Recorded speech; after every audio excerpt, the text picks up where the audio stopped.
Welcome to scary piano. ये कहानी मैं एक ऑडियो फॉर्म में बना रहा हूँ, पूरी सुनना, आपको पसंद आएगी। एंड कहानी स्टार्ट करते हैं। तो एक छोटी सी फैमिली थी जिसमें 4 लोग रहते थे। रचित, उसकी बीवी मीरा, उनकी 1 1.5 साल की बच्ची और रचित की दादी। ऐसे 4 लोगों का खुशहाल परिवार था। रचित की एक बड़ी बहन भी थी, पर वो बहुत पहले ही कैंसर की वजह से गुजर चुकी थी और रचित उसको बहुत याद करता था। हर रक्षाबंधन के दिन उसे याद करते हुए वो भावुक हो जाता था और हर बार उसे मीरा और उसकी दादी बहुत समझाते थे। हर बार दादी उसको राखी बांधा करती थी अपनी बहन की तरफ से। इस रक्षाबंधन को भी दादी ने राखी बांध दी। रचित मिठाई लेने के लिए बाहर निकल पड़ा। बाहर कुछ 7-8 बज रहे थे और अंधेरा हो चला था। रचित जब बाहर निकलता है तब देखता है एक लड़की जो ट्रक के सामने खड़ी थी और उसकी तरफ बढ़ रही थी। ट्रक उसकी तरफ बढ़ रहा था तेजी से, शायद वो अपनी जान देने वाली थी।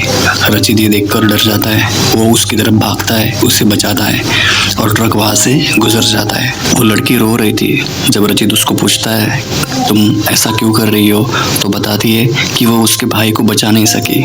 जब वो हॉस्पिटल ले जा रही थी तो उसके भाई ने रास्ते में ही अपनी जान गंवा दी और अब उसका इस दुनिया में कोई नहीं रहा, क्योंकि उसका भाई ही सब कुछ था उसके लिए।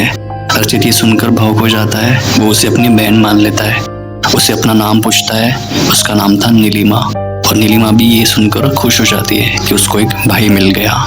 तब उस रक्षाबंधन के दिन नीलिमा रचित को राखी बांधती है, पर वो राखी कोई साधारण राखी नहीं थी। वो राखी काले मंत्रों से जाप की हुई राखी थी, काली राखी। वो राखी बांधती ही रचित मानो उसके वश में आ जाता है। उसे अपना सिर भारी लगने लगता है, पर फिर भी संभलता है। रचित उसे अपने घर लेके जाता है। उसका परिचय अपने दादी और मीरा से करवाता है और उनको बताता है कि ये आज से मेरी बहन है और हमारे साथ इसी घर में रहेगी। रचित नीलिमा को अपनी बड़ी बहन का कमरा रहने के लिए देता है। रचित एक संस्कारी लड़का था, पेशे से डॉक्टर था, शांत था। दादी और मीरा उससे बहुत प्यार करते थे और उसको वो मना नहीं कर पाते नीलिमा के घर में रहने के लिए। पर उसकी अगली रात को जब दादी रात को उठती है, किचन की तरफ जाती है पानी लेने के लिए, तब नीलिमा के कमरे का दरवाजा खुला होता है, क्योंकि वो कमरा किचन के बगल में ही था। और दादी कमरे में झांक कर देखती है तो देखती है कि नीलिमा ने अपने माथे पर काला टीका लगाया था और कुछ मंत्र बड़बड़ा रही थी। उसके साथ रचित भी बैठा था। दादी ये देखकर घबरा जाती है। दादी हॉल में सोफे पर बैठ जाती है। थोड़ी देर में दोनों बाहर आते। दादी उनको घबरा कर पूछती है कि तुम दोनों कमरे में क्या कर रहे थे। तब रचित नॉर्मल होकर दादी को बताता है कि हम नीलिमा के भाई के लिए, उसकी आत्मा की शांति के लिए एक पूजा कर रहे थे। नीलिमा भी हाँ में हाँ मिलाती है। नीलिमा दादी की ओर देखती है तो उसकी नजरें बहुत डरावनी अजीब सी होती है। दादी देखकर डर जाती है। दादी को नीलिमा एक गड़बड़ लड़की लगती है। जरूर उसमें कुछ अलग है, वो साधारण नहीं है। अगले दिन की बात वो मीरा को भी बताती है। मीरा गौर से सुनती है। मीरा को रचित का ये बर्ताव कुछ ठीक नहीं लग रहा था।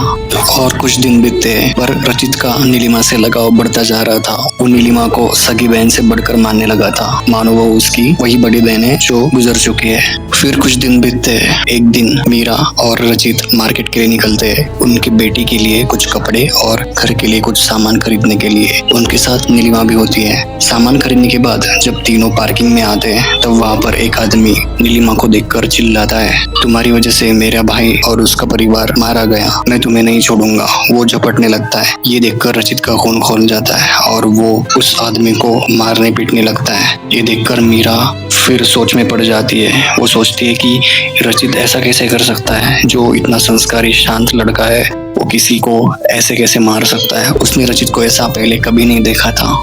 रचित को शांत करने के बाद वो घर लौटते हैं। घर पे आने के बाद मीरा फिर उस घटना के बारे में बहुत सोचती है। वो उस आदमी का पता करती है जो उनको पार्किंग में मिला था। उसका घर का एड्रेस पता करने के बाद मीरा उसे वहां पे मिलने के लिए जाती है। जैसे ही वो आदमी मीरा को देखता है सोच में पड़ जाता है। मीरा उसे पूछती है कि तुम पार्किंग में क्या बात कर रहे थे, तुम्हारा भाई और उसकी फैमिली कैसे मारी गई। वो आदमी पसीने से लथपथ था। वो आदमी मीरा को पूरी घटना बताता है कि कैसे उसका भाई उसे बहन बनाकर घर पे लाया था, उसको रहने के लिए जगह दी थी। कुछ ही दिनों में उसका भाई उस लड़की के वश में हो गया था। उसने अपने परिवार की जान ले ली और खुद की भी जान दे दी। फिर वो लड़की अचानक से घर से गायब हो गई। ये सुनकर मीरा बहुत डर जाती है। वो सीधे वहां से घर जाती है। मीरा जब रात को उठती है तो रचित की कलाई पर वो राखी देखती है जो काले रंग की थी, नीलिमा ने बांधी हुई। वो राखी अभी भी उसके हाथ पर थी। अब मीरा अगले दिन की सुबह रचित को बोलती है कि उसे मायके निकलना है।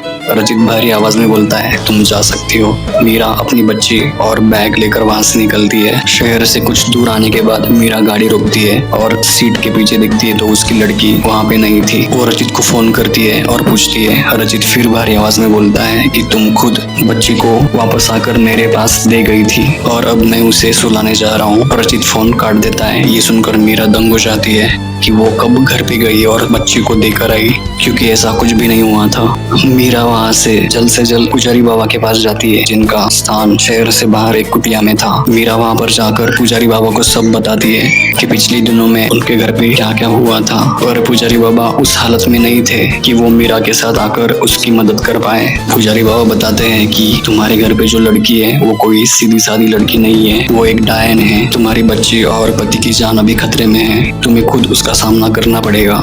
पुजारी बाबा एक विधि करके मीरा को रक्षा देते हैं। बताते हैं कि ये रक्षा उस पर छिड़कने से उस डायन की शक्ति कम हो जाएगी। रचित के हाथों पर जो राखी उसने बांधी है, तुम्हें कैसे भी करके वो राखी को उसकी कलाई से दूर करना पड़ेगा, तभी तुम्हारा पति उसके चंगुल से छूट पाएगा। मीरा ये सब सुनकर वहां से झट से निकलती है। उसे जल्द से जल्द घर पहुंचना था क्योंकि नीलिमा के साथ अभी रचित और उसकी छोटी 1.5 साल की बच्ची थी। उनकी जान खतरे में थी और यहाँ अगर नीलिमा रचित को अपने वश में करके काला जादू शुरू करती है उनके पूरे परिवार को खत्म करने के लिए।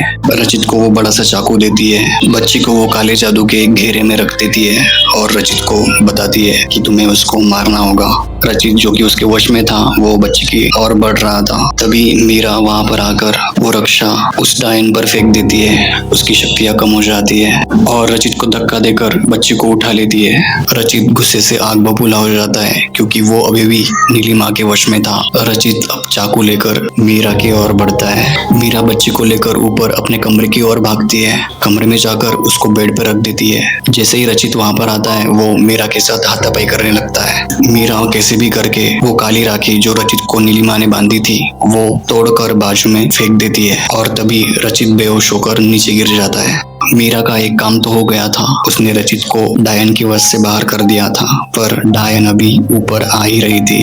जैसे वो ऊपर आती है उसकी नजरें मीरा से टकराती है।